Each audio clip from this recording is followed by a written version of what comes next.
6:44, we return with a live shot from Century Plaza Hotel and Spa. We're talking about being safe when you're out there on the water. Wendi Harder from the Coquitlam Search and Rescue joining us right now. Good morning to you. Good morning.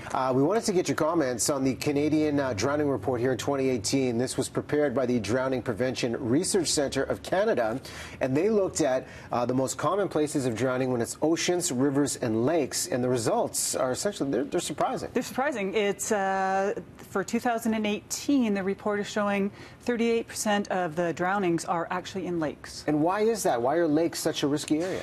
I mean, lakes have the same sort of hazards as oceans. There's water, there's cold water. A lot of lakes are less than 17 degrees cold. Maybe people think that oceans are a little bit more dangerous. You know, there's currents, there's waves. Lakes often have sudden drop-offs.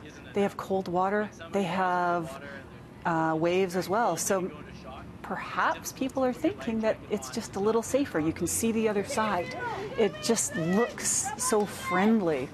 How often are lifeguards present in a lake setting?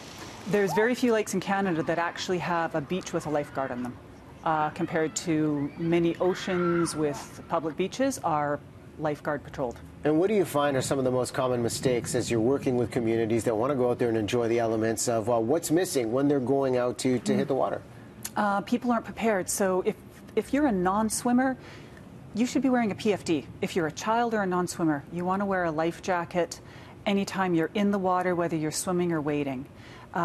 Lakes have hidden shorelines, so you might just be walking out and there's sudden drop-offs. So when you're going out to a lake or to a beach, you want to look and see what the signs say. Are there any cautions or dangers in the area?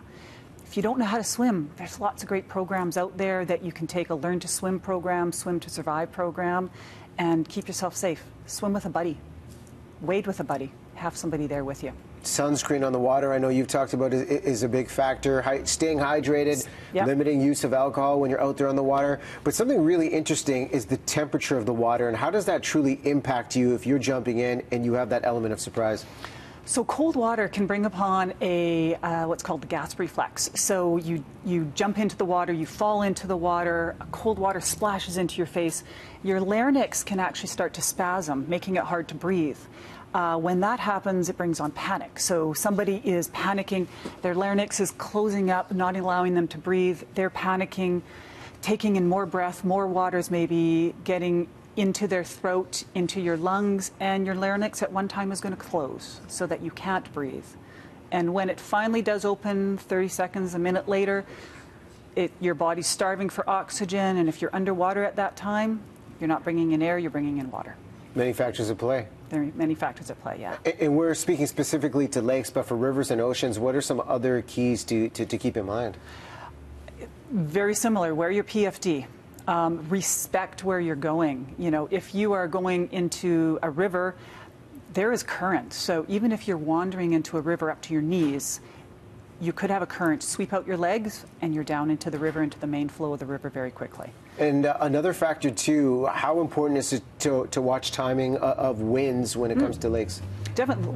Many lakes have microclimates, so they might have a standard wind that comes up at 1 o'clock or 2 o'clock in the afternoon, and as the waves are blowing in a certain direction. So if you've gone out for a swim, you've gone out for a kayak, and you are downwind, and now you're trying to get back, it might be very difficult in trying.